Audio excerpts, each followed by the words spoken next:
Hello, Chris here with another episode of the Make It podcast. And before we get to this week's episode, let me talk to you about our Bodega Sync artist. And the artist today is the one and only Lola, that's spelled Lola. And the track is Happy for You. So who is Lola? Well, her real name is Lola Fix Chin.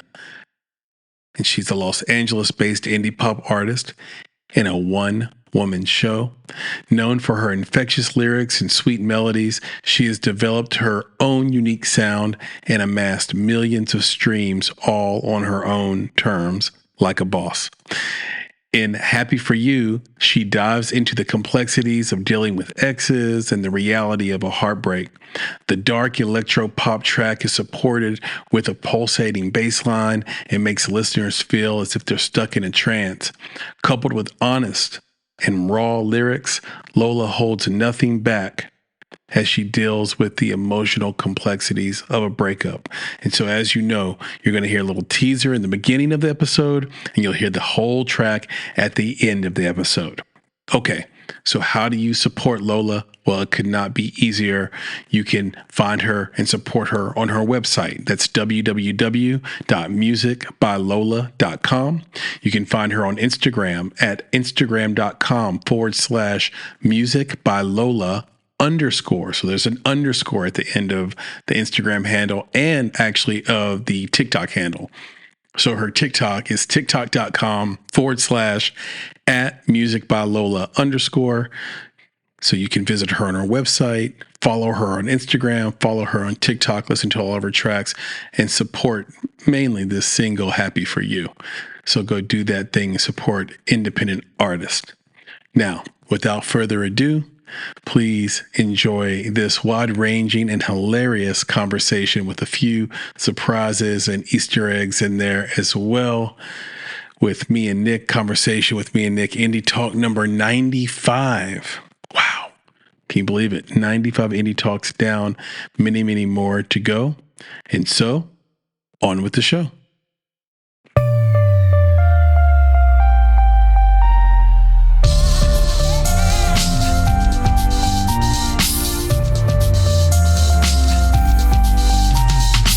You're listening to Make It, the indie film podcast. Hello, Chris here with another episode of the Make It podcast. And with me this week is my co-founder and podcaster extraordinaire, Nicholas Buggs. Nick, say hello. What's up, folks? As usual, it's good to be back. Absolutely. And joining us, of course, is the one and only producer, Papa Bear, hanging out with us. Papa Bear, say hello. What's going on with you, man? Hello. Everything. What made you choose the rocks in the background? Well, stoned. Okay. All right, guys. It's been another good podcast. It's been a wonderful, wonderful episode of the Make It podcast.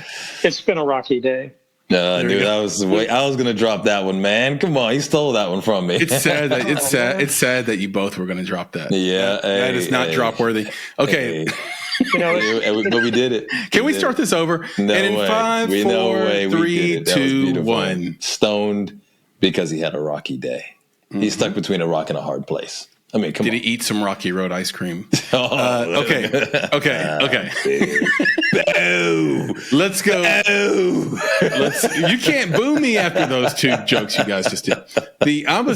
Mine was sarcastic. So yeah. We enjoyed ours. You guys were doing. We enjoyed that. Let's get into some housekeeping. Oh. Little housekeeping. Last chance for everybody to go buy VIP badges or any type of badge for the Nashville Film Festival. Wherever you are in the world, if you're flying into Nashville between the 19th of September and the 25th of September, you have to drop in on this festival. It's one of the best things that Nashville does. And we have, I think, 150 movies screening, really great films this year. Always have a rocking opening night and closing night party, so make sure you get tickets to that. We're doing screenings at some of the best places in the city, like Soho House and Belcourt Theater. So come and join a party with us September 19th through the 25th. It's going to be incredible. And if you act now, you can get it for 20% off. The code is Bonsai with a capital B. So BONSAI 2024 exclamation points. Let me say that again. And editor Kate, maybe you can throw this up on the screen. Throw it up. Yeah. The screen. I hate when people say that, but then I say it. So again, that 20% code is Bonsai with a capital B. So BONSAI 2024 exclamation point for 20% off VIP badges at the Nashville Film Festival. Nick, any housekeeping for you? You got anything? Yeah, man, I got a little something. One of the things about any announcements? NAF, yeah, well, I want to add something about NAF that folks who haven't been there don't know, but I think there's the 3 pillars of NAF, which are film, music, and culture. Yep. And I think it's important to mention that because, of course, Nashville is Music City, so there's always an element of music in the film festival, which I think sets it apart from other film festivals as well. And then I think then the other part is just the culture part and the idea that it is the culture of Nashville. You get to see all of these great places in and around the city of Nashville. But then the other idea of that is just bringing various cultures together in that melting pot that is Nashville. So people might think of it as country music, but it isn't country music. It's all music. It isn't just a certain type of films or things that were made in the South. You're getting things that were made internationally by a variety of different types of artists. So it's film, it's music, and it's culture. So definitely check it out. It's pretty amazing. Did you guys see the announcement, by the way, from Sundance today? Oh, what was where that? They announced the 3 host cities? I thought this was a play to get more money out of the state of Utah or to change the politics there. But they have moved forward with this. I still don't think it's going to happen that Sundance is moving out of Park City. I don't think it's going to happen. But they announced today the 3 cities were Boulder, Colorado, Cincinnati, Ohio. And the third city was, I think somewhere in was it somewhere in North Carolina? I can't remember. Papa Bear, find that third city for me. But the point is outside of Boulder, Colorado, I couldn't imagine them going to any of these cities. My oldest daughter went to college in Cincinnati. I cannot imagine Sundance being there. I can't imagine it. There's why. Now, so you're just saying they're using that to put pressure on Utah, to get a better deal, to get more money, to change the politics. See, because what happens is a lot of the filmmakers cannot go to Utah and have their rights, basically. The state has a different value system than the festival. And the festival has a lot of power and leverage. And so they're trying to use that. It's similar to when a college coach won't re-sign their contract, or a player won't re-sign their contract and threatens to go somewhere else. And then you show them the money and then they stay and everything's all good. And I think that's kind of what's happening here. Nashville, and the reason I bring it up is Nashville was on the short list of these cities and didn't make it. And I just think about how that would have changed the Nashville Film Festival and the film scene here. It probably would have changed it for the better, but I don't know if the Nashville Film Festival would exist. Well, that's what I was going to say. I don't think it would. Yeah, I don't think it would. Now, the inside baseball on why Nashville wasn't picked is that the money flow, the way this is funded and viewed is through the tourism department of the state. And there wasn't enough funding of that program to afford Sundance. It's something along those lines where tourism dollars already get used in all these different places to CMA Fest, all these other things. And there wasn't enough funds left over, and there was no interest in adding funds to that program to afford a Sundance to come in. And so I guess the mission for Nashville is still the same, which is, we don't want to be exactly like Sundance. Obviously, we want to be our own thing. That's why we have the music part of it. I'm saying we because I'm on the board, but it would be nice to be considered Sundance of the South or have that kind of, importance and relevance. And I think Nashville's kind of on the doorstep of that. But I just thought it was really interesting. Did you get that third city, Papa Bear? I do have it, but I would say that if it were in North Carolina, the only city, and it would be a great city to have it moved to, would be Asheville. Asheville's great. Asheville is the arts and culture arts and culture center in the South, and for North Carolina especially. But that third city, I guess they don't want to get too far from Hollywood. It's Salt Lake City. Salt Lake City. Okay. Yeah, Utah. So they're going to stay in state but go to a different city? Yeah, it says Salt Lake City, Boulder, Colorado, and Cincinnati, Ohio.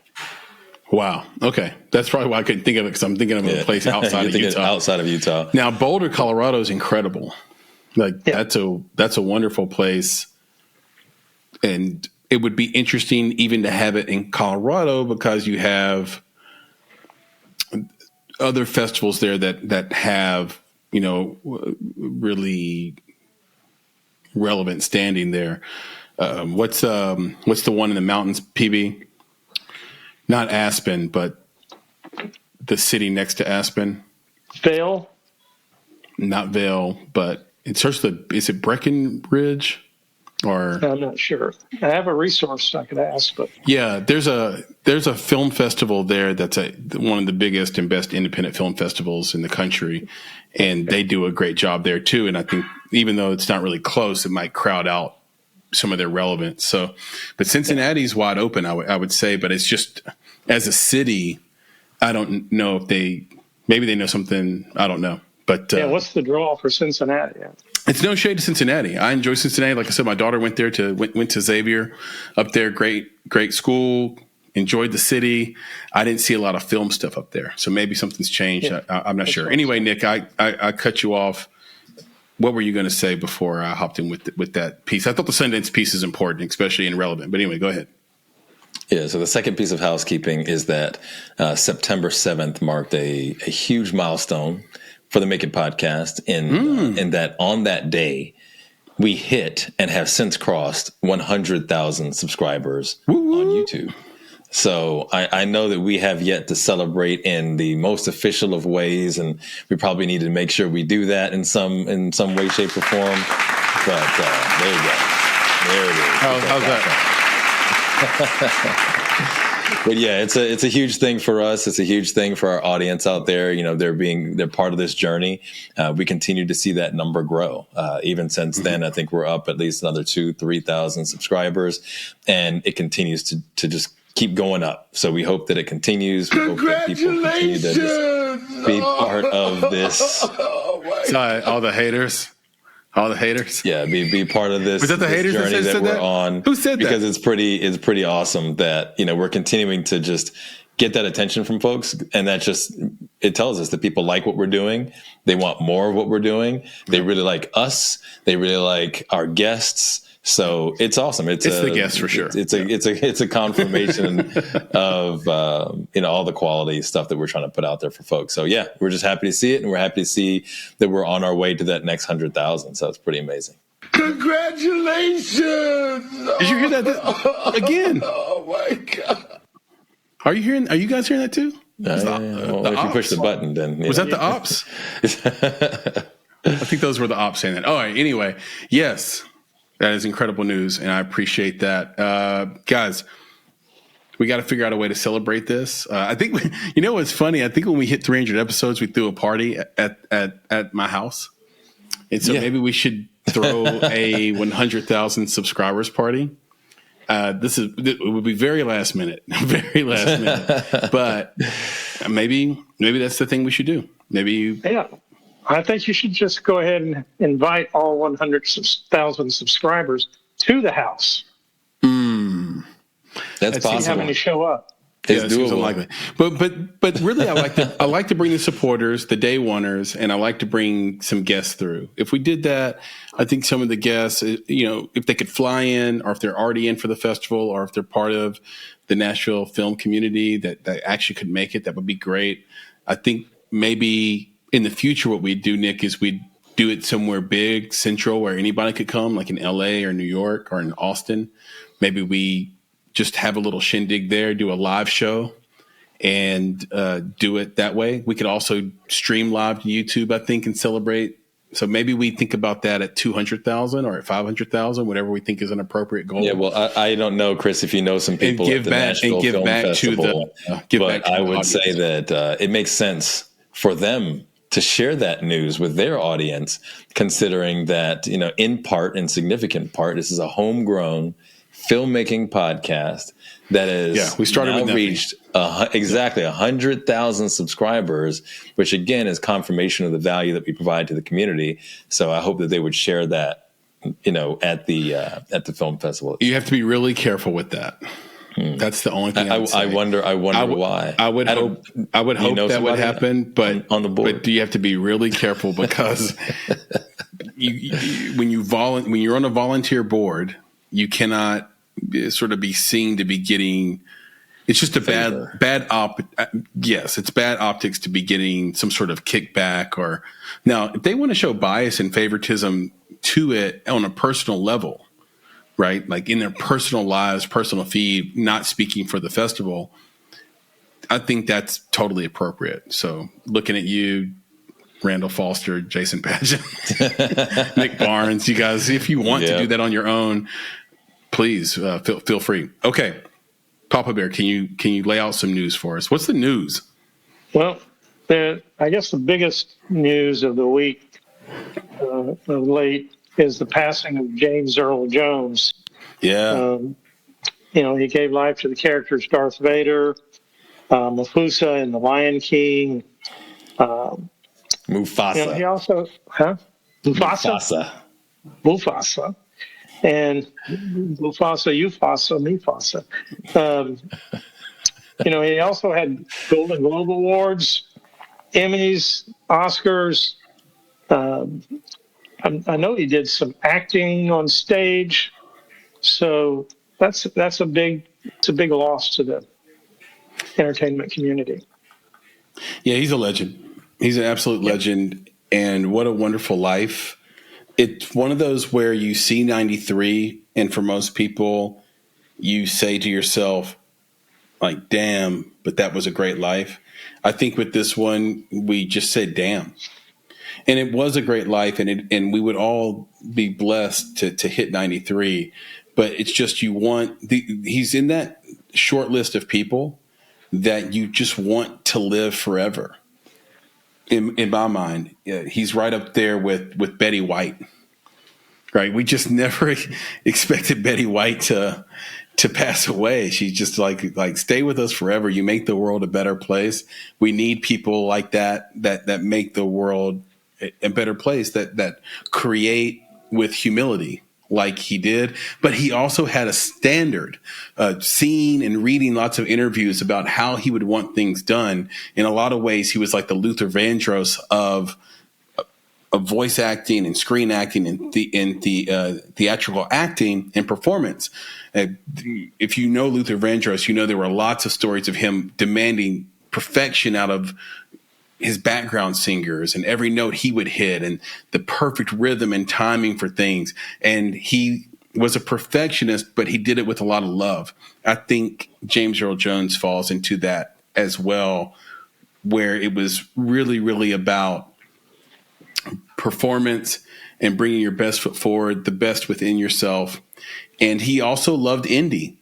He did a documentary for one of our former guests, Keith. I'm forgetting Keith's last name. He used to run the Knoxville Film Festival, and maybe intern Sam, and producer Papa Bear can find that episode. But he came down and did a documentary for an unknown filmmaker and voiced it over for an unknown filmmaker in Knoxville. Like, that's tremendous.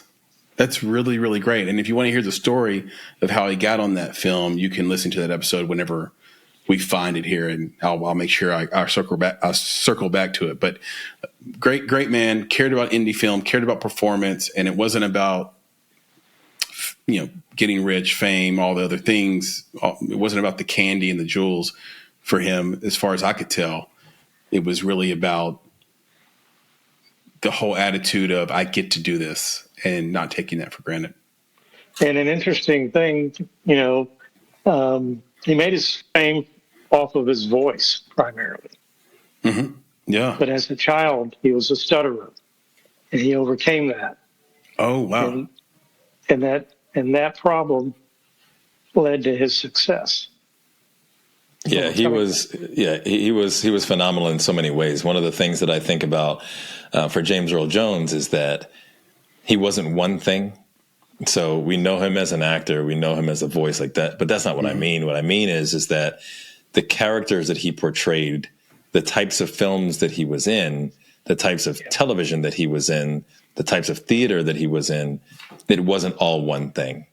And I think as you go across generations and you look at his filmography, you look at the stuff that he's done in theater, books, all sorts of things, he's touched every generation up to a certain point, right? I think it's like my kids, they're familiar with the voice of Darth Vader. That's there still, but it's not as strong with the kids as it was in the generations past. But he was doing so many things and doing so many of them well. Again, we remember Mufasa, we remember Star Wars, but if you think about him in Sandlot, right? Like the character that he played in Sandlot was, I don't know, man. There's just a feeling you get when you watch him. When there's a feeling that you get when you listen to him. There's a feeling you get when you hear him articulate his words in such a powerful way that him portraying all these different characters in that way also led the way for so many other people. I can only imagine the number of people that have already come out, but that will come out when they do tributes to him that say, I owe my career either in total or in part to James Earl Jones. And it's interesting, Chris, that you mentioned Luther Vandross, because I wrote that down right here on my piece of paper because I was watching something on Luther. Yeah, I was watching something on Luther. Yeah, and there's going to be a documentary coming out on Luther's life. But the interesting thing about Luther is that he died at 54. So you think about this. So young. Yeah, you think about this phenom that is Luther, and he only lived till 54, whereas James Earl Jones, almost 40 years longer of life and of art that we got from him. It's sad either way at any time that they die. But we are happy that he made it to 93. And I'm not sure. I think he might have done something. I mean, it's not last year, but at least in the past 2 years. I mean, he was on Obi-Wan. We're going to get some posthumous. Yeah. Posthumous. Yeah, but he's done some stuff. He did some stuff, in the Star Wars universe with Obi-Wan Kenobi. So this is relatively recent that he's doing this work. Yes. So it's pretty amazing. It's a storied career. I really do look forward to the documentary on James Earl Jones. And I'll say for Chris, for me, he will always live on in my household for two reasons, same film. So anytime somebody says, hey, they're out there waiting, you know what I say? Let them wait. I'm talking to my son. And then the second one is always in my head. He centered the movie. He grounded the movie. He did. And when I think about this other one, it's one of my favorites. It's I had always assumed you had sex with your bathers. I know I do. It was just great. Spot on, by the way, bro. That was great. Dude, I love it. That was amazing. By the way, that episode I was talking about before, the guy, my apologies to you, Keith. It's Keith McDaniel, former executive director of the Knoxville Film Festival. He's also a historian. I love Keith McDaniel, cool dude. His film was called The Clinton 12. And that's the one where you can hear James Earl Jones narrating that documentary. And I don't know if I have the episode number on that, but just search for Keith McDaniel and then search for the Clinton 12, and you will be able to check out James Earl Jones, probably in a role you never knew he was in, frankly. So, yeah, shout out to him one last time. And, my wife was like, James Earl Jones, wasn't he Lord Vader? I was like, oh. Yeah, well, I mean, they do some people do call him Lord Vader, so like, but that's not a thing that everybody. No. Yeah, no. It's like, oh my goodness, that just never mind. Anyway, what's the next headline, PB? Well, the next headline is the box office, the worldwide box office. Headline rundown. Yeah. What would you think is on top? For the year? Yeah. Or for the last weekend? Because the last week is going to be Beetlejuice. Beetlejuice. Oh, yeah, Beetlejuice. There was somebody tweeted something today or whatever it's called, posted something today that they hope that – oh, no. It was on our polls. Sam dropped a poll. It was on our YouTube page, I think, where they said, I hope they keep up with the naming convention and like make 25 more of these movies. So then it's Beetlejuice, all the way down, like it lives on throughout time. Because it's like, I think about that with the iPhone too. Like the iPhone 16 is about to drop. At some point, it's going to be a nasty number, right? They have to change iPhone 34. It just doesn't have a ring to it at all. Like, right. I just wonder how long they keep it up. But yeah, Beetlejuice is dominating right now. Yeah, and for last weekend, Beetlejuice is on top with 5.4 million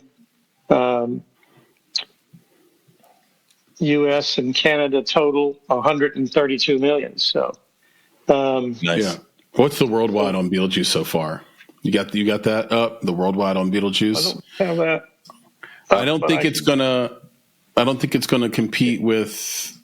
Okay, I've got the worldwide. So the worldwide number on that is worldwide. Okay, what is it? Tell it to us. It's everybody's. It's not from this week. No, it's for the year. What's the worldwide for the year? Yeah. I've got it. It's 167,000 so far, and it's been out one weekend. 167 million, and it's been out one weekend. So yeah, it's not even in the top 200 yet. The top 200? No, that's wrong. It's number 19 worldwide box office 2024. Oh yeah, there you go. Yep.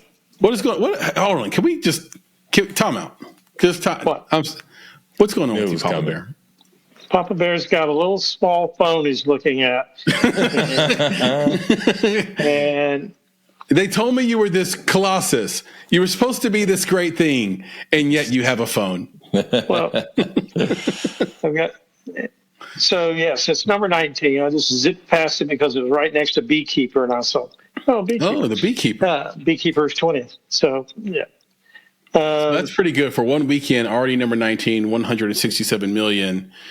And I think there was a lot of hubbub about, I think maybe 2 months ago, there was a story that came out of basically Wall Street where it was like movie industry, theater industry reporting 9-10% down from last year. And for those that don't know, basically how guidance works is if you're a publicly traded company, you tell everybody what you think you're going to make per quarter and then what you think you're going to make per year, and they compare that to the year before. And the interesting thing that's happening is first of all, you're comparing, if you're in 2024, you're giving guidance against 2023, which had two of the biggest box office smashes of all time during the summer. And it really carried that year. We're really understanding that now more than ever, that Barbie and Oppenheimer really carried 2023 in almost not quite a black swan way, but it may not happen like that again, where those two movies are sort of coupled together so closely and make so much money, and without competing against each other because they're about completely different things, they are competing against each other, where society is saying, yeah, I'm more of a serious person. I'm more of a historian. I'm more of a Nolan person. Okay, I'm gonna watch Oppenheimer. And then other people saying, I'm more of a nostalgic person. I want to take it easy. I want to be entertained at the movie theater. I'm going to Barbie. And that drove that box office. So what's happening this year is, yes, it's down compared to that historic year, but it's beating guidance, which means people are coming back to the theater. And I have some thoughts on this, but before we get deep into this conversation, let me bring in intern Sam. Intern Sam, welcome to the podcast. What's up, guys? How's it going? What's up, Now, Sam, maybe you should tell people why you're qualified to give the opinion you're about to get. Can you just tell people how many movies you watch at the theater in a given, let's say, quarter? So 3 months, sorry. So 3 months. So I'm able to hit like one a week really consistently. Last year I did 56, I think. So a little over one a week. So I feel like I'm pretty qualified. I'm also the only person here, to my knowledge, that's seen Beetlejuice. This is, for sure. So, I can weigh in. You win there. Yeah, it's not much of a victory, but, I'll take them when I can. Yeah. Well, let's dive into that, man. All right. So, what do you think? I think, looking at this like on like the box office as a whole, I think that this year is already obviously performing far better because I think it's a lot more balanced. I think we're finally getting away from that kind of drought that was still plaguing a lot of 2023. I think 2023 had films that got moved because of the strike as well. And so while that year was really pulled up by Barbie and Oppenheimer, I feel like 2024 has been able to be more mellow. We had releases like Dune at the beginning of the year that did very well. That's a good point.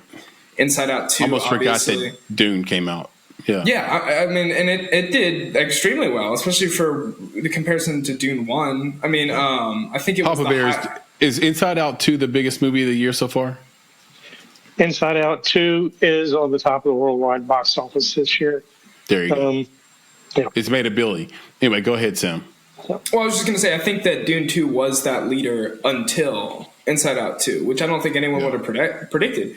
But I think it's interesting. So I think we're getting some successes in different kind of weird spots. And I think that we're at a really strong spot with kind of releases and how they're doing and how the box office is performing, especially going into what is the high volume time of the year, being fall. I mean, we still have big releases like Gladiator 2 and Wicked, which release on the same day. I don't think it'll be quite a Barbenheimer, so to speak, but I think that still could.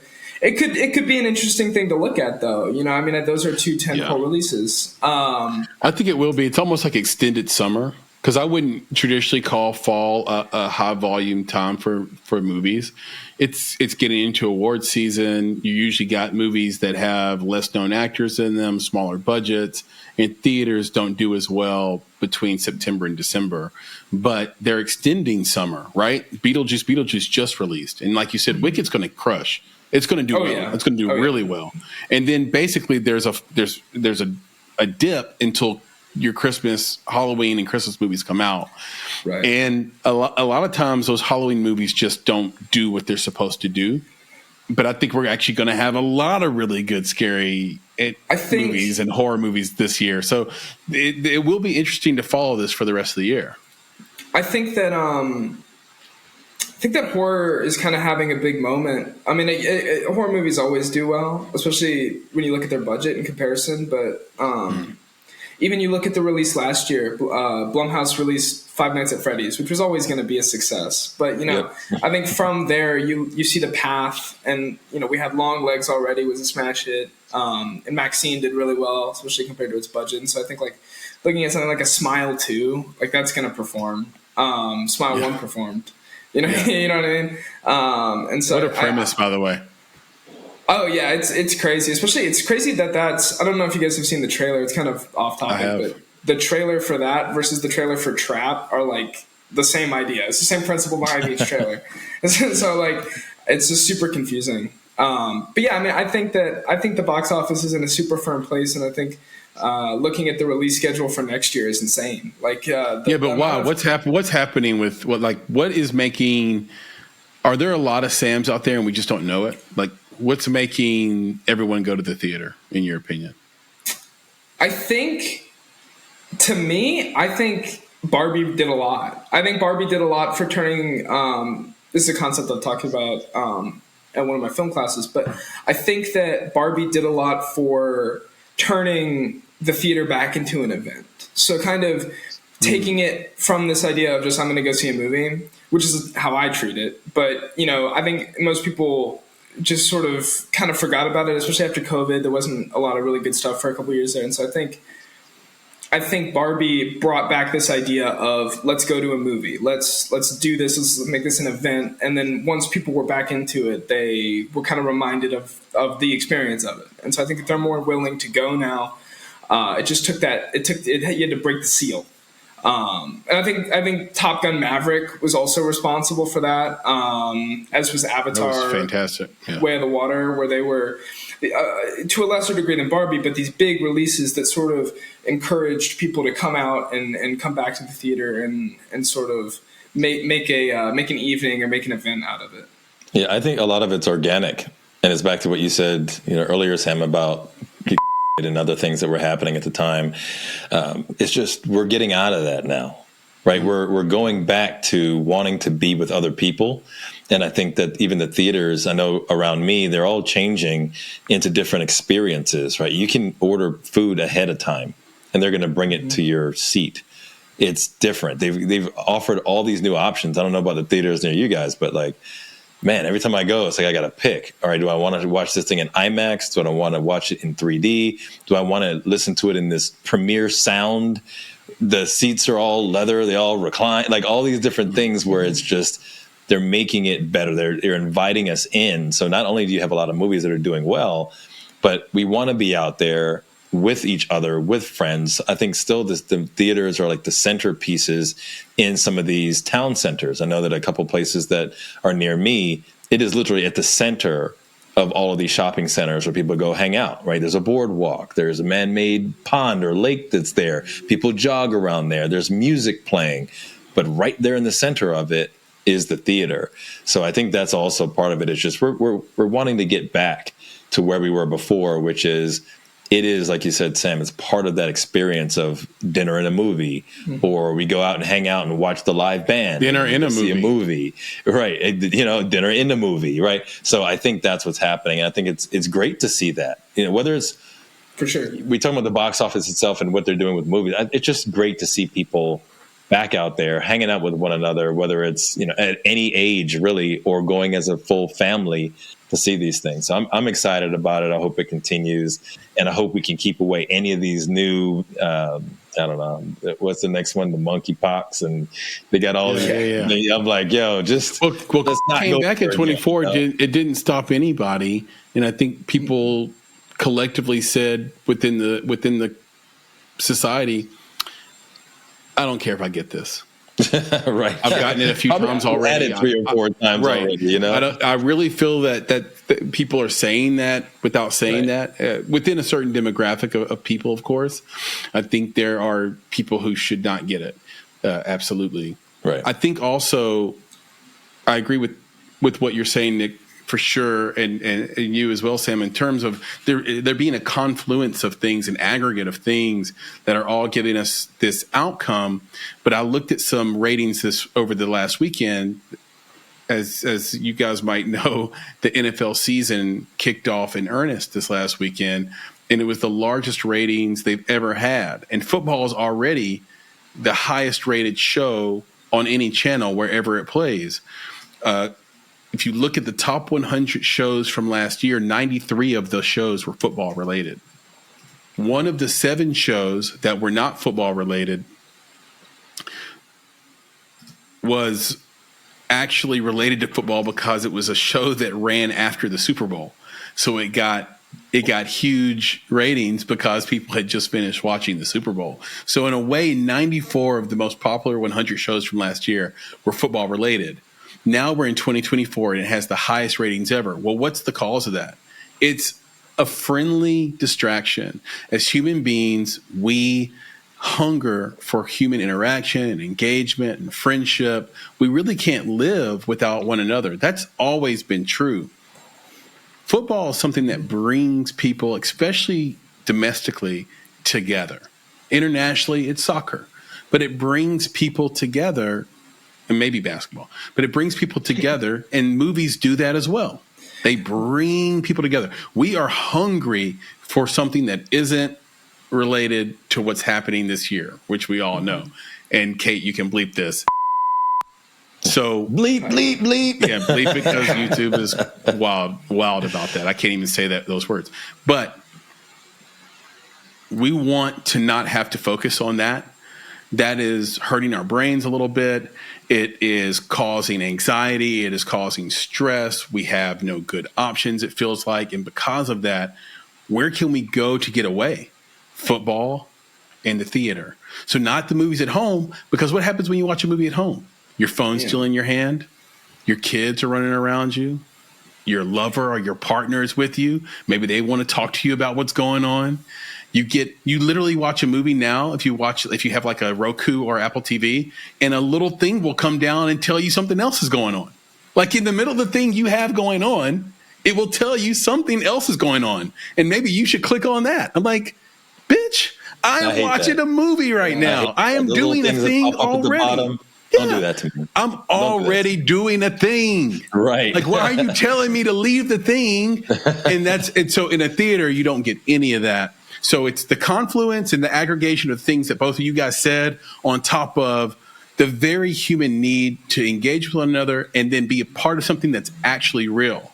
And I think that as things get more and more fake and more questionable, dinner table last night, my kids brought up 3 videos. All 3 were fake. And they didn't know it. All 3 were fake. So you have this world where everything is progressively becoming more and more questionable of its, is it real? What does it mean? All these things. Well, the theater and that experience together is real. I can go over and I can touch the person I'm with. I can eat food. I really felt that. I tasted that. I get these emotions through the screen. I can hear that sound. Nick, you talked about the Dolby theaters and the Premiere theaters. I can feel that sound in my seat. It's really, really important, guys. And I think the theater's here to stay because of it. Yeah, I think you're talking about escapism, where you can go and escape technology overload. It's a place, the theater's a place where you can go and just enter another world. Yeah. And I think it's here to stay because reality and what we're calling reality, as it becomes more and more automated, more and more AI-based, when reality needs less and less from us as individuals, we will seek things, we will seek meaning wherever we can find it. Film, music, interaction with one another, football games, tailgating, whatever it is. You could call it escapism. You can call it being a human being. I don't know. But the actual reality, just wait. I mean, it needs less and less from us all the time, it feels like, and we don't know what's real and what's not. So I was going to tell you, Chris, that internationally, the thing that brings people together is football. You people here call it soccer. So right? The football. I'm just putting that out there real quick. Did you hear the end of the Gail Ann Hurd interview I did, where she has her handle Gunner Gail because she's such a huge fan of Manchester City? Arsenal. Oh, it's Arsenal. Oh, she's going to hate me for that. Yeah. She hates. Sorry, she hates Man City. Sorry, right, she was okay with me liking Chelsea. Yeah, as long as I didn't like Man City. I think she would have ended the interview if she found it out. Right, exactly. And one of the main reasons, especially last year, is that Arsenal was so close to winning the league, but Manchester City just did what Manchester City does, and they took it again. So I can feel her pain. I'm like a very, very green soccer fan, to put it mildly. I am a neophyte. I want to like Chelsea, Nick, because you like Chelsea. And some of these, I ain't gonna lie, man, it's like trying to like hockey. If I can't pronounce your last name, I can't like you. I don't know what to do with you. I don't know what to do with you. That. I can't name players. You know my favorite player right now. You know my favorite player on Chelsea? Jackson. Right, I knew you were going to say that. and what's his first name? Nicholas. Noah. No, Nicholas. Yeah, Nicholas. Yeah, Nicholas. Give me Nicholas Jackson and give me Palmer. Right. I can name those two dudes. Those are the two dudes I'll watch. When they're not playing, I just turn it off. No, it's I can't read the jerseys. Yeah, it's such a wonderful sport, man, and you can definitely get into it. It's great. Chelsea's a great team to support. I'm blue through and through. So maybe I'll rock a jersey on the episode one time. Blue hat, blue balls. Hit us with some polls. Hit us with some polls, Sam. Give us some polls, man. It's crazy. All right. So we got a couple good polls here. We'll start with the broader of the two. And we'll kind of refine down a little bit, I think. Okay. So this is one I'm actually pretty passionate about. I think that this is an interesting outcome. But passion. Which animation studio is the best? Okay, so options coming in at a proud number one is DreamWorks at 71%, followed by Pixar at 18%, and then Illumination at 6%, and then Sony Pictures at 5%. I'm actually surprised at those numbers, Sony is underrated. Yeah, but I'm surprised at those numbers with Pixar. I think Pixar I thought it would have been much higher. I thought it would have been even close to a tie between that and DreamWorks. I'm just like, yo, it's a landslide. I know that's weird. Crazy. Honestly, DreamWorks is what got my vote. I love DreamWorks. I think their hit to miss ratio is significantly better than Pixar's. So is this about the movies they make, Sam, or is this about the quality of their animation? This was based on the movies they make. Yeah. So okay. Which I guess wait, kind of that was the intention. What was the actual wording of the poll? Because then it's probably interpreted by the user, right? The respondent. So what you said, which one was the best? That was the phrasing of the poll, correct? Right. So it could have been an animation for one person, one respondent. It could have been something else, like story. It could have been movie or story for another. Yeah. Exactly. And it could have been relevance, like what was the most recent that they've seen from either one? Does that will impact the respondents as well? But still, Minions just came out, so you would think Illumination would have done. So did Inside Out 2, the highest grossing film of the year. Exactly. So that's what I'm saying. I thought that would have been the thing because it's most recent, but DreamWorks got it. And I think in the poll, Sam, you gave examples of films. Yep. So what were the films that you gave for DreamWorks versus the ones that you gave for Pixar? Pixar, I know I labeled Toy Story and Cars. I know for DreamWorks, I put out Shrek. I know Shrek was one of them. And I think it was Shrek. Yeah, people love Shrek. I'll pull up the poll. What about? Didn't they do the Dragon movie? They did do How to Train a Dragon. I ran into a character limit on that one, though. Okay. What I love, Sam, is The Boy and the Heron. That movie made me cry, and it was really beautiful, really, really well done. I recommend anybody that has the time, and if you like animated films, or even if you don't, go watch The Boy and the Heron. It's a really great movie, and I don't know if that movie was made by any of those studios. No, and I love the style of the animation. I think it's hand drawn by what's his name? He's like a master. I'm forgetting his Miyazaki. Name. Miyazaki. Yes, that is a Ghibli movie. And this is just Western. Like if we wanted to get in the weeds, I think I'm not exactly sure what his production company or what company he works with, but Makoto Shinkai, I think, is one of the greatest directors we have working today. He made Your Name and Suzume, as well as a few other movies. But really, Your Name and Suzume are incredible. I truly would recommend those to anyone. Some of the most beautiful imagery I've seen in a film. I mean, every second of those is breathtaking. Spell the first one.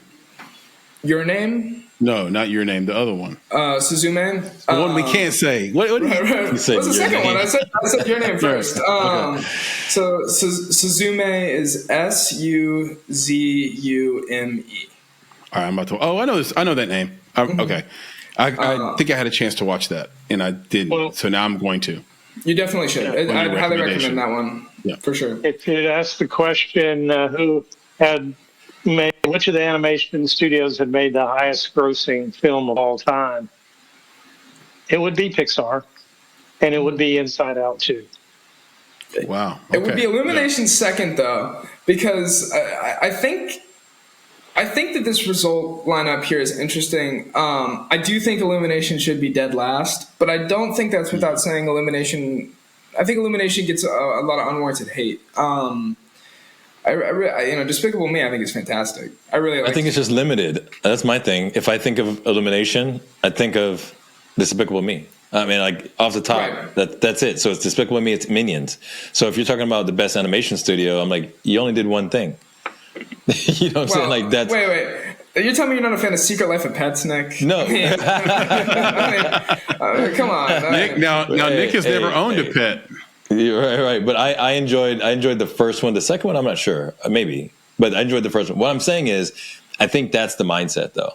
Like, you did the one thing, right? So, like, I got to look at the other ones and figure out how many, like, these other studios have done so many things across so many years, blah, blah, blah. That might have been, because I enjoyed their animation at Illumination. I do. Mm-hmm. I like what they do. I think some of their stories are cool.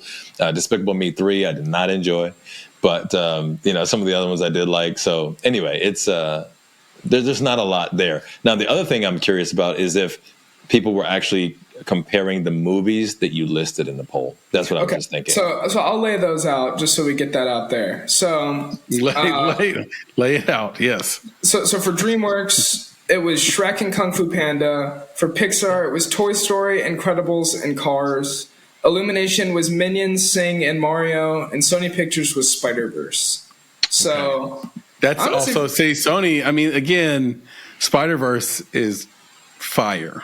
That's two bangers, as well as bangers, and they're great animations. Hey, who did Turtle? Oh yeah, Turtle. That was like Nickelodeon, like Paramount Nickelodeon. Okay. Sony also did Cloudy with a Chance of Meatballs, which is it's a classic. Really great pair of films. They also did the Emoji Movie, so that wasn't any good at all. That was garbaggio. So anyway, but just go back to Cloudy. Yeah, I get. Right. Yeah. All right. But yeah, okay. What's the next one, man? What's the next one? Okay, so the next one. This is topical for a film releasing later this year that I think is going to do pretty well. If we look at the last one, but do Disney live action remakes work? Like, are they effective? Not necessarily from a box office perspective, but, do we appreciate them? Are they valued, I guess, so to speak? So coming in at leading the pack here is hate them with 60%. so 62%, sorry. And then followed up by love them with 20%. So a little... not close, but I think it's interesting that it's kind of polarizing. And then 18% had no opinion. So I think it's interesting. Yeah, 18% didn't care, I guess. But I think that I think it's interesting, kind of, because whether 62% is a significant amount, but they continue to make them, right? Like we got Mufasa, Lion King coming out in like 3 months. Like this is the second one, right? The second, exactly. Yeah, I have feelings about it. So they've been doing these for a long time. If you don't know, Brandy, the singer, was Cinderella. Yeah, long time ago, and that was amazing because I think Whitney was in that movie too. So it was great. So, but I think what's happened, at least for me, when I look at the remakes, I'm looking at there's a lot of them happening now. And I think they're too close to one another. So it's like, that's the thing to do now. And as soon as it becomes the thing to do, kind of like some of the sequels, it seems like you're overdoing it. So now it becomes about the fact that you're making a live action. It's not just that you're making a new movie that's an adaptation.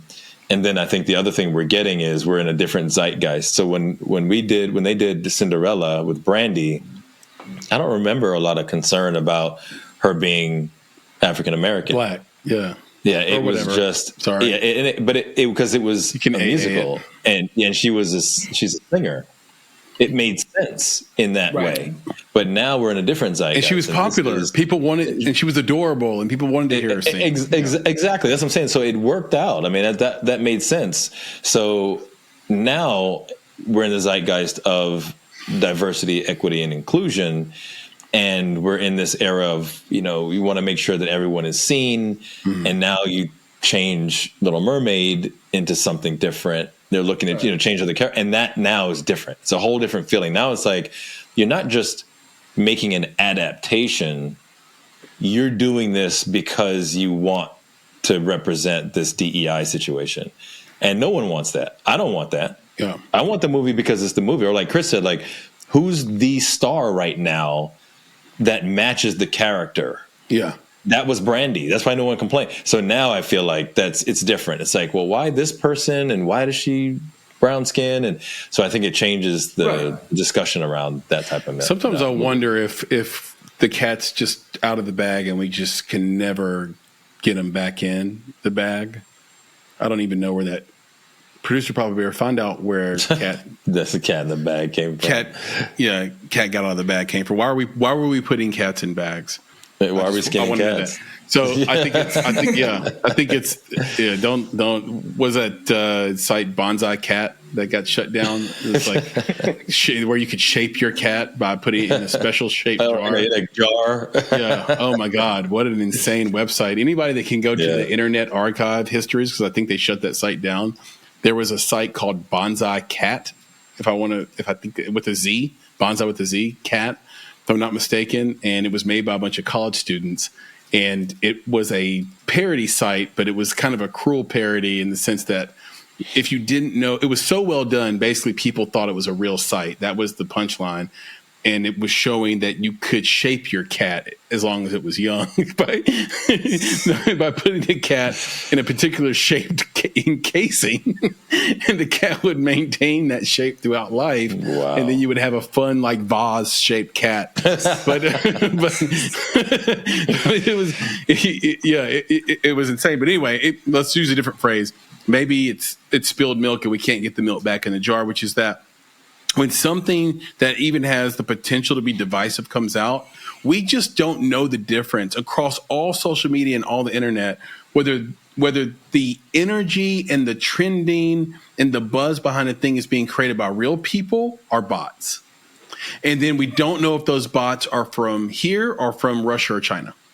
And so I think that or anywhere else in the world, it creates some serious concern about like, wait, who is outraged about this? I honestly have a very, very difficult time in my real life finding people who are outraged. And when I do find someone who's actually outraged, I find out they're outraged by the potential bot that made them outraged. Mm-hmm. So they've already been indoctrinated. They weren't outraged on their own or their own volition. They were our own energy or concern. They were outraged because that's the cool thing to talk about. Like they read the trending feed and said, okay, I'm going to care about these three things so I can talk about them at a coffee shop. Yeah, I think Sam, Disney's polling a whole different set of people than we are. Yeah. I think that what it comes down to is that, these Disney remakes, these live action remakes, which is spreading. I don't know if you guys have heard of this, but the DreamWorks is working on a live action How to Train Your Dragon. And so it's spreading now. Right. It's just, there's no point to it, but I think it's too late at this point. They're too successful. Like you look at Little Mermaid did, extremely well. Everything indicates that, Mufasa Lion King is going to do extremely well. And so that trailer looked great. It did. It looked wonderful. You're talking about Mufasa Lion King. It's going to get the. I mean, look, I'm a grown person. I've seen more. I forgot more movies than some people have seen. Sure. And I get what they're doing because I know what you're going to say, Sam. I know what you're going to say. Do you? I don't know. Yeah, I don't think you liked it, and I think. Oh no, well, and I right, get, yeah. but I have to look at it like, is it going to work? Right. I'm at a point in my life with music, for example, where I look at the top 15 songs on Apple, let's say, or Spotify, and I'll play them, and I'll be like, oh, I heard that before. I've heard that song 20 times by 20 different artists. I'm literally at that place. It's weird. You get that wisdom as you get older, as you have a lot of experiences. You're like, oh, this isn't original, but it doesn't mean it's not going to work. Sure. They're making it for the people who haven't got that experience, a whole different audience. So I think it's going to work. I mean, look, but you're right. It's too late. It's making too much money. We know that these live actions are made of people, and but we're still going to eat it. You know. I personally didn't like it because I'm a big proponent, big fan of Moonlight, Barry Jenkins' last film. I don't know if it's his last film, but it was his last. It's his last film I've seen. It's his most notable film at this point, right? Mm-hmm. And so seeing him, do the Mufasa Lion King, it's not. It's not on brand for you. It's an interesting pick for me. I don't know. Not on brand. I think we go. He's not trying to fumble the bag, Sam. I respect it, but I think we go from one of A24's best to one of the slate for Disney. But let it be diverse. Let his slate be diverse, right? And sure. don't slight him because he falls right. No. I'm gonna see it. Right, like I'll definitely. Yeah, and I think that's what it is. I think really. So in the reality, this gets back to some other conversations we've had about this. Is that those 62% are they hate him, but they're going to see him.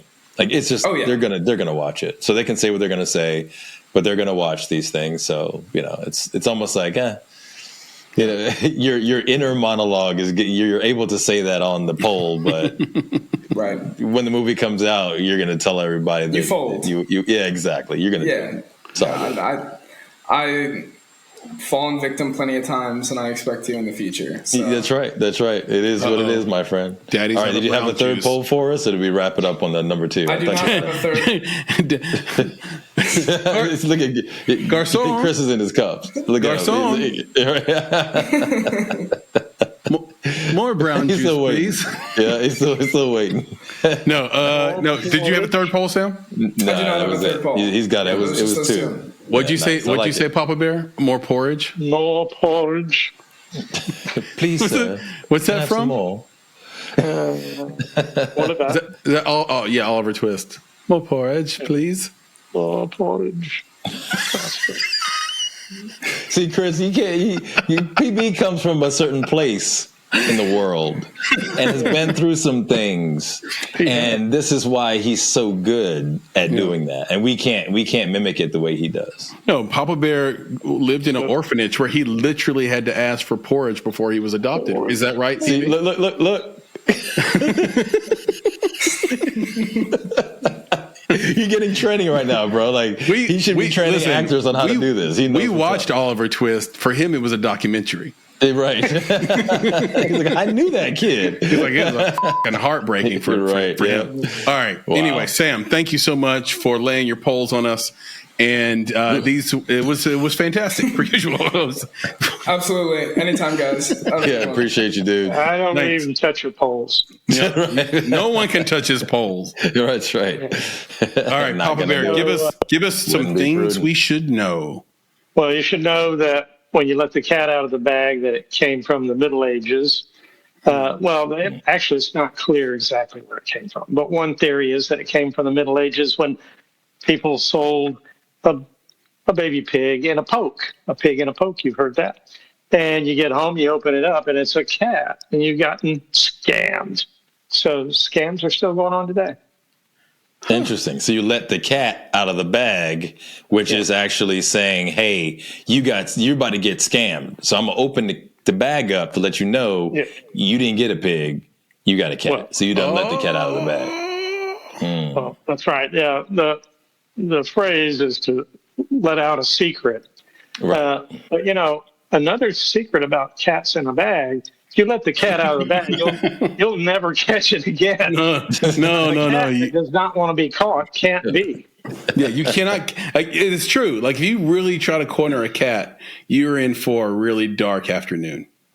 Cats are resilient. They are athletic. They're buoyant. You get like. Your man has said, "I have tried to drown a cat," and I know their level of buoyancy. Apparently they're highly malleable. Apparently, right? Like apparently, I don't know. Did you tell me? You don't know. Yeah, well, yeah. I've never owned a cat.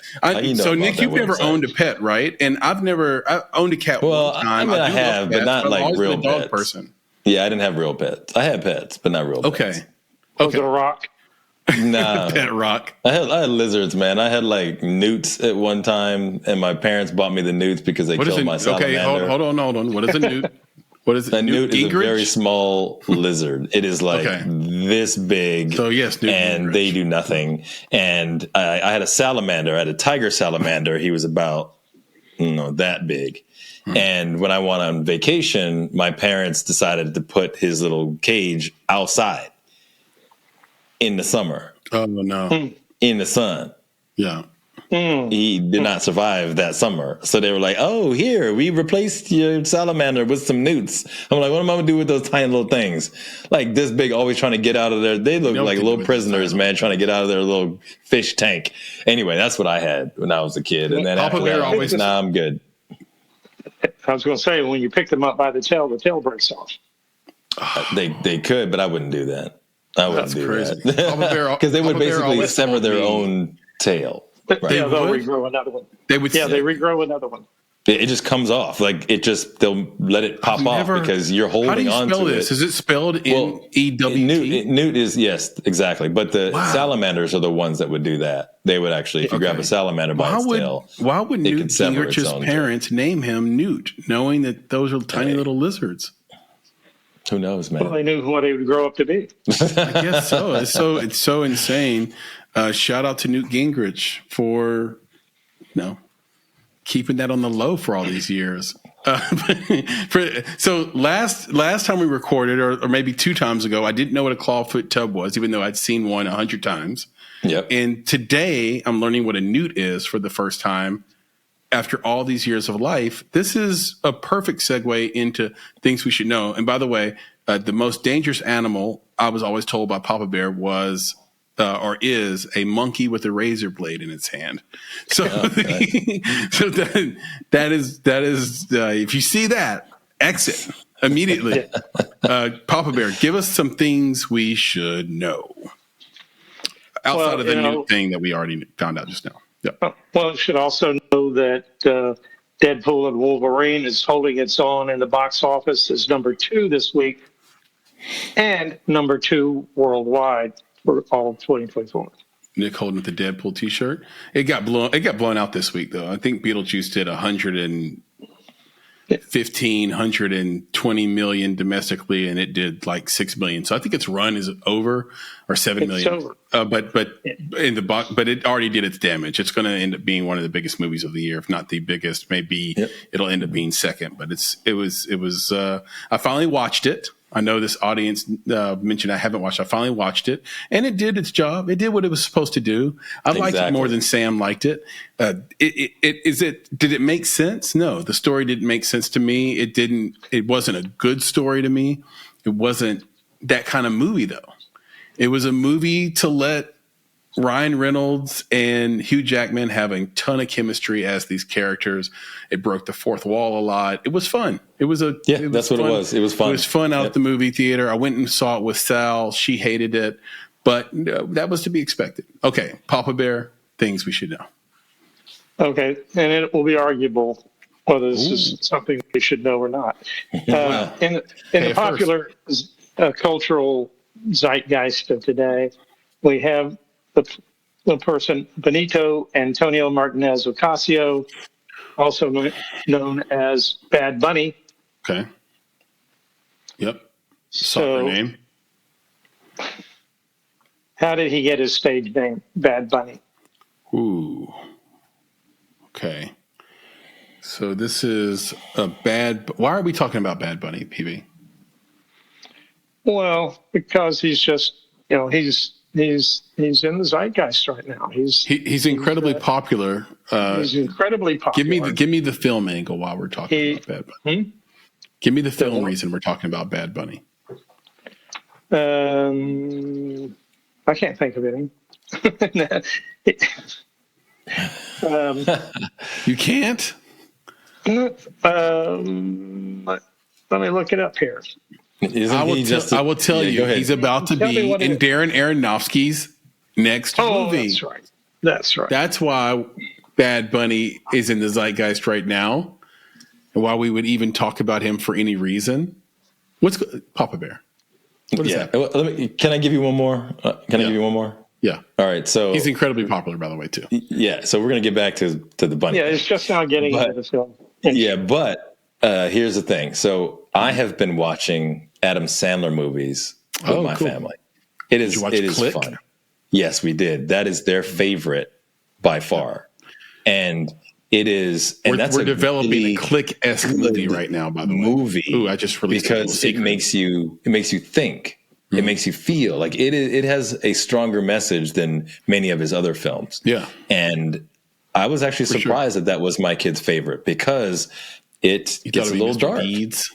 Yeah, we watched Mr. Deeds, but it gets a little dark, right? But they thoroughly enjoyed it. So the reason I mentioned Adam Sandler, in addition to the fact that you should watch them, if you got kids in the early teens, I mean, even like a 10-year-old could probably get down as long, because some of the jokes are going to go over their heads. But early teens, I'd definitely say this is fun watch for the family. But the reason I'm mentioning that in this context is because apparently Bad Bunny will be joining Adam Sandler in a sequel to Happy Gilmore. Yep, that's coming out, are being shot, I think, this year or now, and it's gonna have all the cameos you would expect. It's gonna have a ton of cameos, including Dan Patrick will be back in that one again. Yeah, Dan Patrick is so classic in so many of his films. Yeah, David Letterman classically called Dan Patrick Adam Sandler's stooge, but I think they're actually friends, and I think I love it when Sandler does Sandler. Yeah, I don't love all of his movies. I'm not going to pretend like I don't, but I don't love all of them. I'm not going to pretend like I do. A lot of them are good, but a lot of them are good. I think he gets a really bad rap. I think he should have won for the film he did with the Safdie brothers a couple of years ago, Uncut Gems. He should have won for that. That was biased. That was, we can't give it to Adam Sandler. Like, watch that movie. Watch how uneasy you are. Pay attention to your own self. Pay attention to your own anxiety, the way you feel when you watch it. Yeah, he's an incredible guy. He's in that category with Jim Carrey, where it's like he's got superpowers, man. He can do whatever he wants. Anyway, give us the Bad Bunny. Bad Bunny's going to be in Darren Aronofsky's crime thriller, Caught Stealing, and that's why it's popular. I like that title. That's IP though, right? That's a book. I think that's a book. It's going to be a film. Yeah, but I think it's based on a book, a best-selling book. I like that title. Yeah, I think you're going to have to give us. I think you're going to have to give us Bad Bunny. The only thing I can think of is, like, did he take some license with like the Playboy Bunny or something? I'm trying to. It's like it's such a crazy name. Why he changed his name to Bad Bunny? I think it's related to what Nick was just talking about. Owning salamanders, owning newts. I think he had a bunny, and it was bad. And I think it was like his best friend, and so, that was like almost like you know how some people have imaginary friends. He had a bunny that was like, and that bunny would be bad. He was like a bad bunny. Or maybe he was the bad bunny. His grandmother used to call him, "You're a bad buddy." But she had such a strong accent that maybe it came out and it said, "You're a bad bunny." And then he just That Can you was do his that? nickname. Can you do it? I don't want to I don't want to offend anybody. Like I was about to do it, and I was like, maybe I shouldn't. I don't know what his grandma sounds like, but I was just like saying, like you bad bunny, you bad bunny, and it's like I just that's what people call him. I'm bad you bunny. Just offended him. Good job. Yeah. Okay. He's PV, Puerto what's the Rican. reason? What's the reason why? Yeah. Shout out to Puerto Rico. Well, The shining star. when he was a kid, he was forced to wear a bunny costume and was angry about it. Forced is crazy. And the name stuck there because his family called him a bad bunny. And After they forced him to put the bunny outfit on. Exactly. I was close. His family called him a bad bunny, and then he stuck. we all did those little school plays. I'm sure it was. We're not. Who wants to be the tree, right? I was the tree, I think, maybe once. I was also Andrew Jackson in a turn of complete irony. Yes, my black ass was Andrew Jackson in a play, but I killed it though. I killed it. I had the hair. I have been the Easter Bunny, so I'll admit I have done that. I've been in the suit. Yeah, those you can get those suits, but no one forced you to be Easter Bunny. That's the difference, Nick. And then they call you bad because of it. After I don't like it. I mean, shout out to Bad Bunny. Shout out to I love, as everybody knows, and for owning it. Darren Aronofsky is like my favorite, so I can't wait to see that. I know he's got the Elon biopic coming out. Can't wait to see that. Darren Aronofsky has a lot of stuff in the pipeline. We're going to hear a lot about him in the coming years. And, Bad Bunny's one of the most likable people of all time, especially in the last 5 to 10 years. So I think it's going to be, it's probably be a big winner for sure. And Papa Bear, I don't know. I think you're right. I don't know if that's a thing we should know, but it's a thing I'm glad I do know. Yeah, because it's a fact. Like if you hear his name, it would be kind of good to know where that came from. Yeah. I feel now you don't want to appreciate it. I've got water cooler now. Yeah. Well, yeah, exactly. Where's your water cooler? In the closet? Yeah, people say that all the time. I actually do have a water cooler. It's like in my laundry room, but no one's standing by it. I don't get to tell this factoid to anybody about this water cooler. I need to find a water cooler to do it. But Chris, maybe you're in the coffee shop. Maybe you're with I kids, got you for your for another feature film. I mean, another short film. Okay, it's going to be very, very short. But the idea is that we're working from home all the time, right? People are teleworking, but you miss water cooler talk. Yes. So you hire a person to stand next to your water cooler in your house. Yeah. So you can just go talk to them. I like that. That's funny. That could be funny. Yeah. That could work. Yeah. And then you have printer guy. That's a short film. Yes, exactly. Yeah. Then you have printer guy. It's the one who can't. The printer's always jammed. It's like shit. Yeah. I just can't get it to work. So you walk by. It's all these different characters. That you got that person who's sitting at your dining room table. Yeah. They're eating your sandwich. Yeah. Yes, exactly. Gremlins that used to eat your food from the fridge when you put it in there at the office. It's funny. It's like because you could play it a lot of different ways. It could be you could do it like as a character piece, but you could also do it as a mockumentary short, right? Where you have a guy that speaks directly to the camera, breaking the fourth wall, and basically says, "I'm not allowed to go to the office anymore, so I brought the office to me." Right. And then the whole thing sets off. Or you do it this way where the office people is just his family. So it's the same type of people that you meet at work. It's just his family's in the house doing it. So like he gets out and his kids at the water cooler. Hey, bud, how you doing today? Right. And they're sipping on their coffee together. You have your 5-year-old walk to the table and ask them where the TPS reports are. Exactly. Exactly where where they go, Dad. Yeah. Where anyway. So just slamming her hand on the table. I like it. Yeah. And Papa Bear, I like these things we should know. Thank you very, very much. Appreciate you, You're PB. welcome. Appreciate you.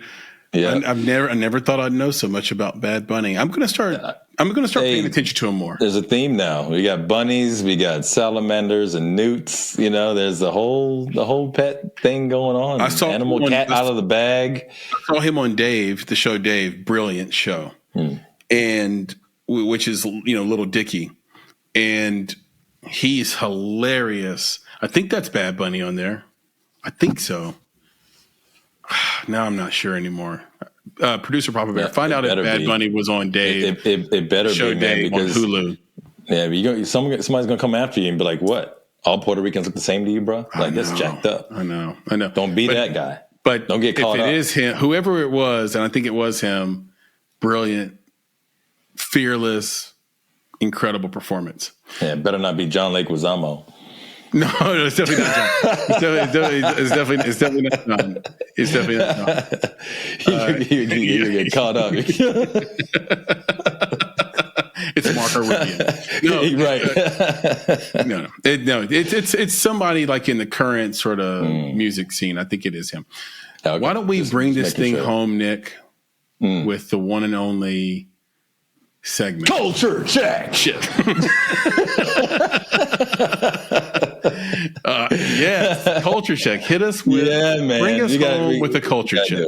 We got to do it, man, because the deal is one of your favorite writers, Neil Gaiman, is in the news, right, for all the wrong reasons. Yeah. There's a new situation, new Me Too situation. I don't even know if we say Me Too anymore, to be honest. Yeah, do we? I don't know. But there are, sexual assault allegations against him from two women dating back to at least 2022. Mm-hmm. Both of them actually relatively young. I think one was 18 at the time that he met her, but I think they were entered the relationship at the age of 20. Yeah. But it was kind of back to back. And one of them was his nanny, right? So it's even worse for him, I think, in the news right now.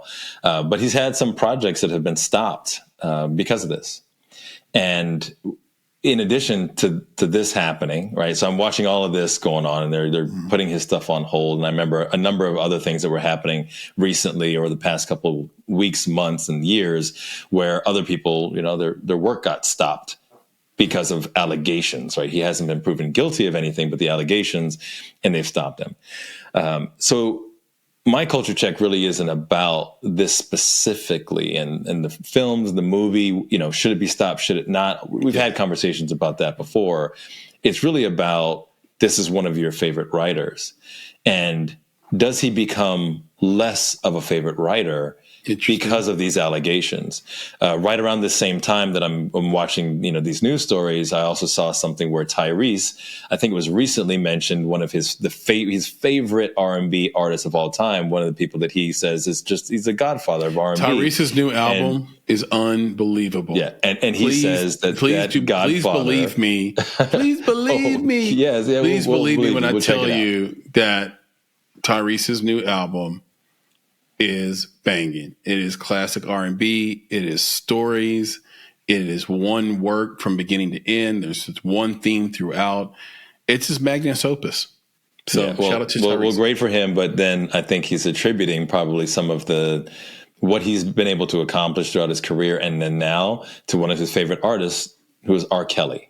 Mm-hmm. And I think now when you mention R. Kelly, it just immediately, I think people question that decision. How could it be R. Kelly because of all the things that he's done and been convicted of? How could you pick him? So the same thing could be true for Neil Gaiman if these allegations turn out to be, and it's hard to say true at this point, it's more if he is convicted of a crime associated with these allegations.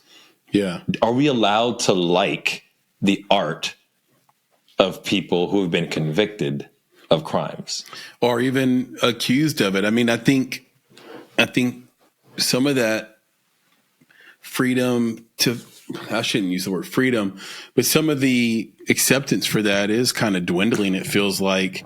But I think you have to decide to either care or not care about that in terms of like your consumption. I think about Elvis. I think he met Lisa Marie Presley when she was 15.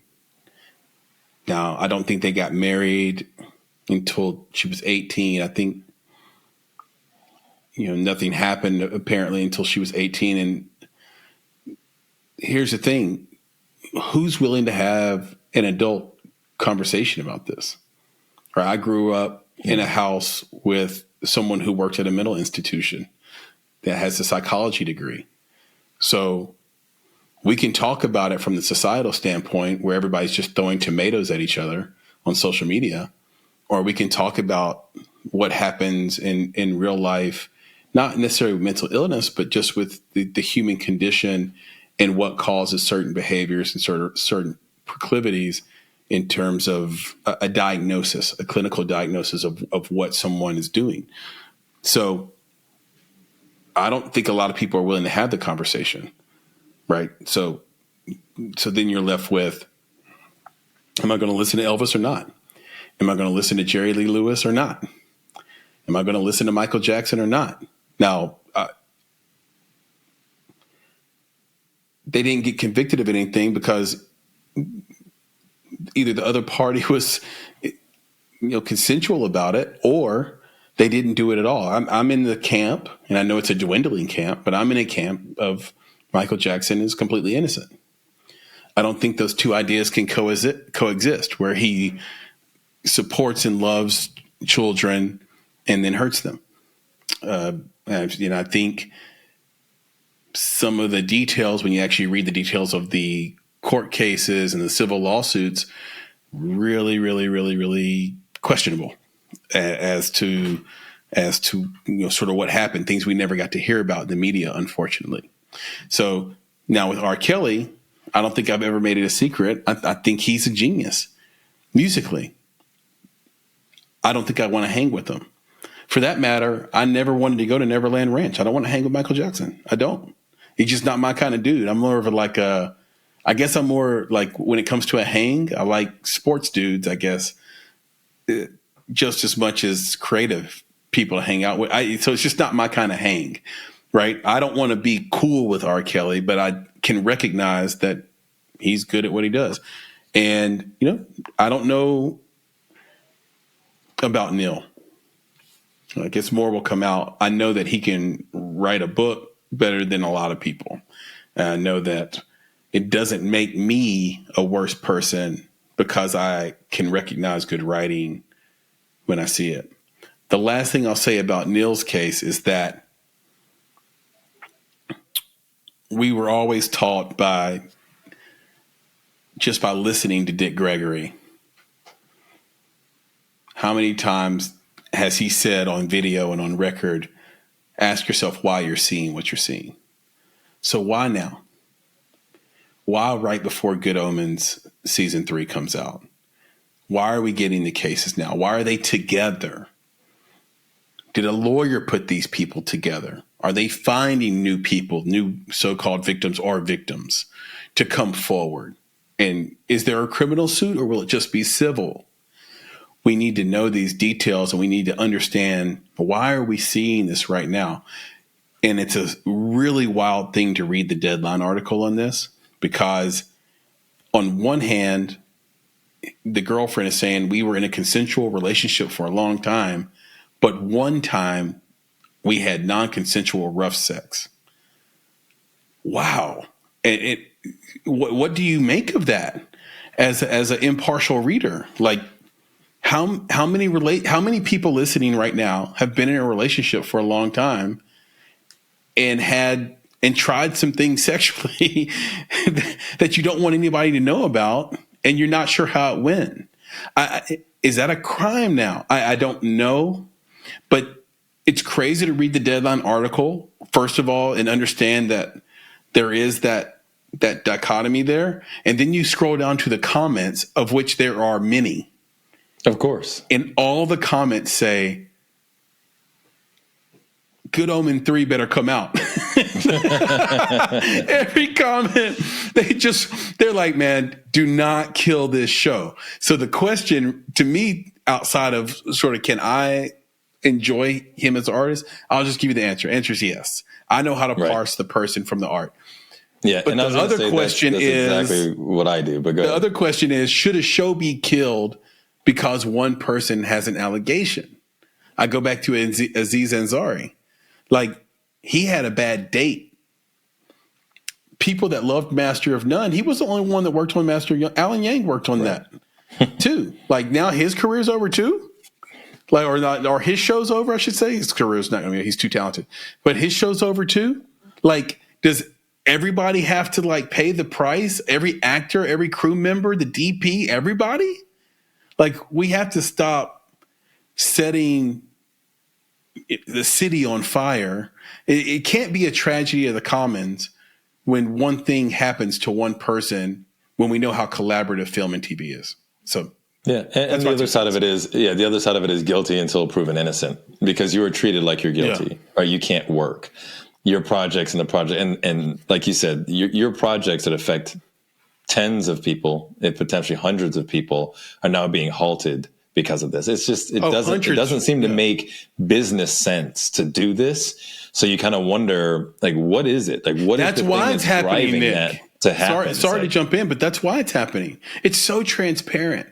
The whole thing is in question because they want to find out. They have an army of PR people out there right now finding out, do you care? They're asking the question secretly behind closed doors, what we're asking in front of the people right here on this podcast. They're asking them, do you care that Neil did this or is accused of this? And if the answer is overwhelmingly no, they're going to move forward with production because they know they can make the money and get the ad dollars. Yeah, and it's a crazy thing to watch them put these things on hold. I mean, I think sometimes it actually, again, back to Dick Gregory, why are you saying this now, or why is it happening now? Sometimes I wonder if there was some contractual agreement that you love that Neil Gaiman, that is what you right? Think. Wants to have, or he has some sort of power, and this is a card. Right, I'm going to have to mark that clip because I said that word. All right, but yeah, I think that there's a card that's being played that says this is our way to get out of it, because there's a clause that says if you are right, if any allegations of a crime are placed against you, then this clause is enacted and then it happens. So we'll see. We never know. I think there's some of that stuff in the background, but to answer it for myself, I separate the two completely, right? Yeah. I am not involved in any way in these people's lives. I to a degree, don't care, right? That's not for me to know. That's not for me to be involved in. And that's not the part of their lives that I'm consuming. I will continue to tell people that The Cosby Show is one of my favorite shows, and my family watches it or used to watch it on repeat, and will continue to watch it, and the spinoffs, right, of A Different World. So they will always mean something to me. Michael Jackson's music will always mean something to me, and I will continue to play it. The Chocolate Factory is one of the greatest albums of all time from R. Kelly, right? So yeah, I'm okay with it, but I think that there is and to your point, I'll just bring back a point you made earlier about the bots. I really do believe that some of that social vitriol is actually the bots doing that, because I think they've been trained and conditioned to respond in that way when these types of things happen. So basically, you're supposed to hate R. Kelly because of what he did, and the bots are just reinforcing that. So all the hate that Tyrese might get, a majority of it might potentially be false to begin with. Yeah. So I think that's really what's going on. But yeah, I love him too. I mean, as far as his art is concerned, R. Kelly, Bill Cosby, Michael Jackson, and then I think for you, Chris, like you said, Neil Gaiman, despite what this is still a prolific writer. Yep, and they got the Graveyard Book that's supposed to be getting made into a movie. I hope that happens. And if he did these things, we'll find out. There'll be a trial, there'll be a case, and the victims, if there are victims, will get their day in court and get their chance to say what they have to say. I mean, I think about Deshaun Watson, who's same situation, where he, when you read the details of that case, it's like, oh, he clearly has a kink, and you almost, I don't see, this is one of these things where if you want to have that adult conversation about this stuff, this is something I would probably say to producer Papa Bear in private, but it's like, you get the sense that at some point in his life, definitely somebody did something that sexualized him when he was young and created that power dynamic. I like that quote, that old Oscar Wilde quote, which is that everything in the world is about sex except sex. Sex is about power. And when you see these cases, that's what you're looking at, that power dynamic. Neil Gaiman with 18-year-old, okay, 18-year-old, I'm not judging it. If she's into it, you're both adults, great. I actually think, my sister had a baby at 15, my oldest sister. She ceased to be a child at that point in almost everybody's eyes. She was 16 years old. She was conceived at 15, gave birth at 16, conceived at 15, gave birth at 16, but she was an adult. She was more mature than other 18-year-old or 19-year-old girls that we knew. She had more maturity. And so these things are case by case, but nobody wants to hear that. Nobody wants to acknowledge that.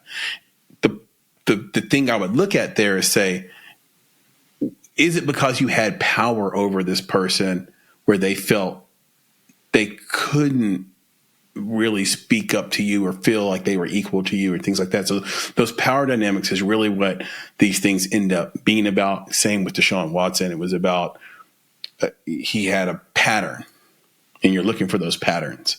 So that stuff will come out, but it doesn't change his talent. And this is a tale as old as time, and it's been happening for a while. But this is a good culture check. It's a good culture check, and there's no, it's one of these things where there's no great answer. Even the answer we gave, which is how we feel, it's not it's not an answer that makes you feel good, because you definitely don't want to support. No one's going out and buying copious copies of Mein Kampf and the art Hitler did in Austria. But if you like that art, let's say, and you put it on your wall, and then later you found out it was Hitler's, see what I'm saying? It forces you to contradict yourself. It forces you to say something against you. It forces you to create an ad hominem attack on yourself, right? And so we just have to be honest that, okay, if you remove the name of this person and the person who did it, does it stand alone as a piece of art that you like? Yes or no? And that's how to me, that's how you have to approach it. Yeah. Like I said, I separate the two. And that's why I will continue to enjoy and tell people that I enjoy the artwork of those folks that will now remain nameless. And can we be mature enough to just admit that and not judge that and understand that and live and let die in that regard. And this documentary I just rewatched, The Social Dilemma. Everyone should go rewatch that. It's great documentary. And in that documentary, it talks about the fact that a lot of the machine learning bots that have been created, none of the engineers, or very few engineers, almost none, know how they work. They built it, they trained it, but how it does what it does out in the real world, they can't control it. They have no idea what it does. So, for example, Microsoft let out its first AI bot, I think, and when one day it became a bigot. It was sexist, it's racist, and that's because they had no idea that would happen. And they didn't know how to control it. And so what you brought out about Tyrese, people being mad at him, could it be bots? Absolutely. They have no idea what these bots, they release these bots out into the wild, and then they live and exist as profiles and real people, and they can't control it. So anyway, this is very good. We're going to wrap up. I have a treat for you. And if you've noticed Nick swatting his face, I was just going to say something. He has a fruit fly that's flying around his office that he cannot, Mr. Miyagi. I was going to say, well, I don't want to. I was going to say, I told everybody before we started recording, I was like, look, that little bugger is in here, and I'm trying my best not to just knock crap over. I'm literally about to, the mic, I got a cup of water. I'm about to knock everything over to get this little bugger. I'm trying my best. I'm being calm about it. Don't destroy your studio. Nah, man. I have a little treat for you, for all those people out there that identify with me, love American football, and understand what I'm saying about why it's so difficult to love international football or soccer. See, I love soccer, but the international game, this is why. Oh, can we play the Gary Miller soccer breakdown? Right now? I think we should just do it just to maybe pick people's spirits up a little bit here. So here we go. We're going to play. Okay, this is when Gary was at the mothership, and it's a soccer breakdown in 3, 2, 1. Enjoy. Soccer breakdown in 3, 2, 1. FIFA, soccer's governing body. 3, 2, 1. FIFA, soccer's 3, 2, 1. The red card has become the calling card for this year's tournament. 7 ejections for 3, 2, 1. Witness Romania's Ian Bladu against the Swiss. 3, 2, 1. Cameroon's Rigobert Bananyag. 3, 2, 1. Cameroon's Rigobert Bayangang Bayanyang Song. 3, 2, 1. Cameroon's Rigobert Banyanzong.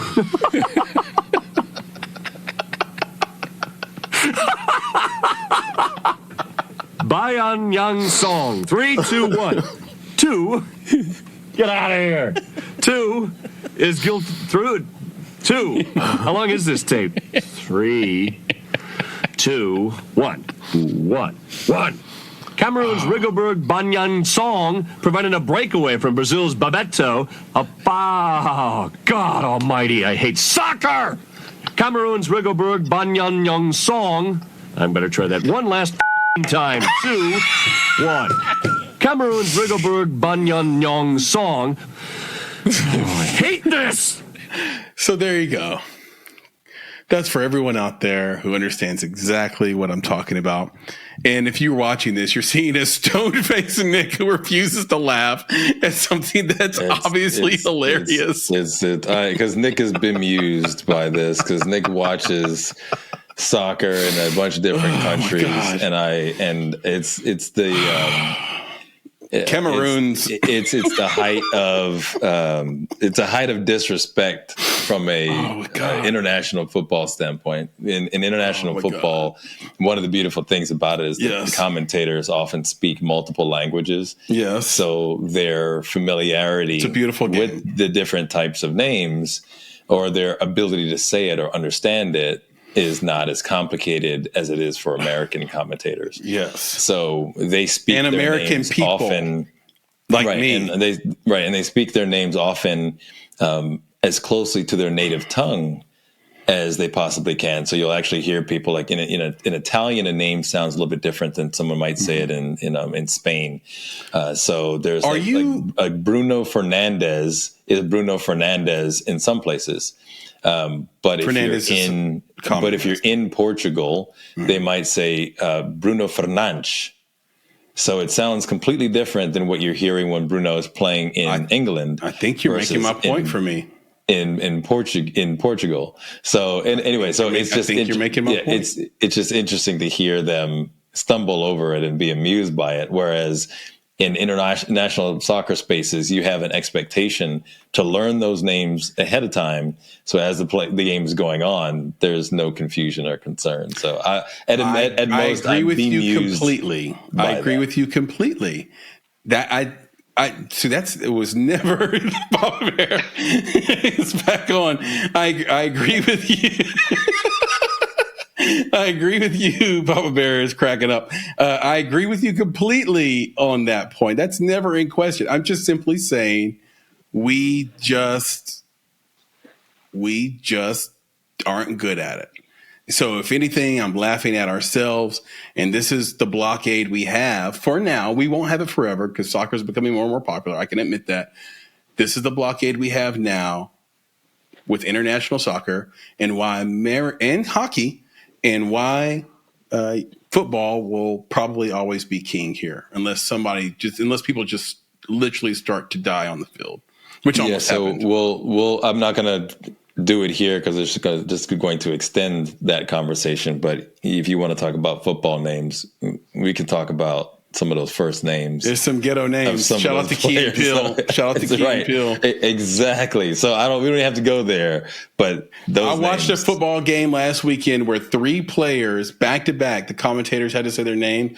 3 plays back to back were made by people named Boo, Hollywood, and Squirrel. Hey, I won't even go. We'll put them in the show notes. I'll put some names. I swear to God, I swear on my life, in the show notes the from three American football players. people was Boo, Hollywood Smothers, by the way. If your last name is Smothers, you can't have the first name Hollywood. Shout out to Hollywood Smothers, by the way. Good player, great player. Hollywood, Boo, and Squirrel. Very good. But Chris, So you're right. quickly, You're not wrong. who is the quarterback for the Miami Dolphins? Tua Tagovailoa. Pretty good. Yeah, but that's Hawaiian. That one. You got But that we one, haven't yet. folks. That's Hawaiian. Get that. But Hawaiian names are tough too, man. New Zealand words are tough. Hawaiian words are tough. And if you don't come in contact with them, it's hard for you to have that. There are words in New Zealand that are just 20 straight consonants in a row. How can you have that on the back of a jersey? Or in Sweden? So we've set up a construct here in the States that allows your fandom to sort of flow through, I think, a little easier, right? Like, I don't think it's an accident that one of the most heralded and celebrated soccer players, his name is Messi. It's easy for us. Or Ronaldo. We got that. We can do that, right? It's, they're not the best players anymore, but they're going to be the most celebrated. The ease is just because they're the best. You would learn it. It doesn't matter what the name is. If they're the best, you'll learn it. That's true. Yeah. Yeah. But something about Jordan, Brady, I'm just saying. I have a little bit of American bias. I am an American. I am Zlatan. People won't even say his last name. They just say Zlatan for that reason. Because that's how he says it. That's how he says. I know, but he doesn't say his last name. He says he's the Zlatan. Like, I want you to understand, I am the Zlatan. So that's why it's a beautiful thing that he's. But I think I think he also recognizes it's easier for people to just say Zlatan than to say Ibra. His last name. So I just think that makes my point. That's all. I love soccer. International people don't hate on me. I love soccer. I'm just telling you why it's hard for Americans to delve deep into it as American football. Very good. With that, Nick, we've done it again. Another show, another indie talk. We're inching dangerously close to episode 400. So cannot wait for that. All you folks that have been listening and watching along the way, just want to thank you again for all your support, all the commitment to it. I hope you get something great out of this. Our goal with this podcast every week and from the beginning has been to inspire, to educate, and to entertain. If we fail on one of those categories, tell us about it. We'll work hard to get better. You can do that in the comments of our YouTube page. You can do that on social media, where you can find us at _MakeItPodcast on TikTok, Instagram, and on X. You can do that by reaching out to us directly. You can find me on X at Flame in Your Heart, or you just search for my name, Chris Barkley, and we will come right up. You can do that with Nick at his email, nick@bonsai.film, or on Instagram as well at his IG. Just hit him up directly at they call me Mr. Bugs. And we answer 100% of these things. So we do want to engage with you. We do want to get better. If you like what we did, don't like what we did, we failed on one of these initiatives to entertain, inspire, or educate, just let us know. And we'll work on that. That's how committed we are to it. We're going to keep this thing going for a long time. We got no plans to stop. So if you want to know even more about the Make It podcast and what we've been up to, enjoy our back catalog, any of that stuff, you can do that at bonsai.film, or you can do that at theMakeItPodcast.com. We also have a newsletter.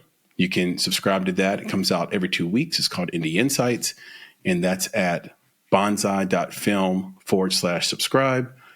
Last but not least, we have some wonderful hoodies, T-shirts. It's starting to get a little cool outside for some people. You can grab some incredibly soft, really lush hoodies from Cotton Bureau, our partnership there. Go to cottonbureau.com, search for the Make It podcast. You'll see our store come right up. And we have a variety of gear, from hats to T-shirts, long sleeve T-shirts, tanks, and hoodies. And we have, I believe we're up to 8 cities now, Nick. We have at least 8, maybe 10 cities. So if you're from any of those cities, or if you want to represent, you can make it in Tokyo, make it in Nashville, make it in Chicago, make it in Mumbai, make it in London, etc. You see me wearing the Make It in Chicago ATL. Right now, make it in ATL. So all around the world, and we'll keep adding cities as we go. So thank you, Cotton Bureau, for that partnership as well. And so with that, I will pass it over to you, Nick, to leave us with the credo. Yep, and I can do that. Yes, I enjoy sir. doing that. It's one of these parts of this this podcast that I love because it is at the core of everything that we do for our friends, our fans, our fellow filmmakers out there. As always, be better, be creative, be engaged. And thank you for listening. Nick, talk to you again soon. Yes, sir. We will make it happen, and we got some guests coming up on some new episodes, so I'm excited. Yep, it's going to be a great back end of the year. Love you, Papa Bear. Thank you, Intern Sam. Peace. All right, guys. Peace. From the start that you tear us apart, we're in love. I've been going in circles since you said you would be happy for me when I found someone new. Don't wanna be happy for you. Complications never would end. The time I would spend out of chances. You promised change, seconds too late. From the start that you tear us apart, we're in love. I've been going in circles since you said you would be happy for me when I found someone new. Don't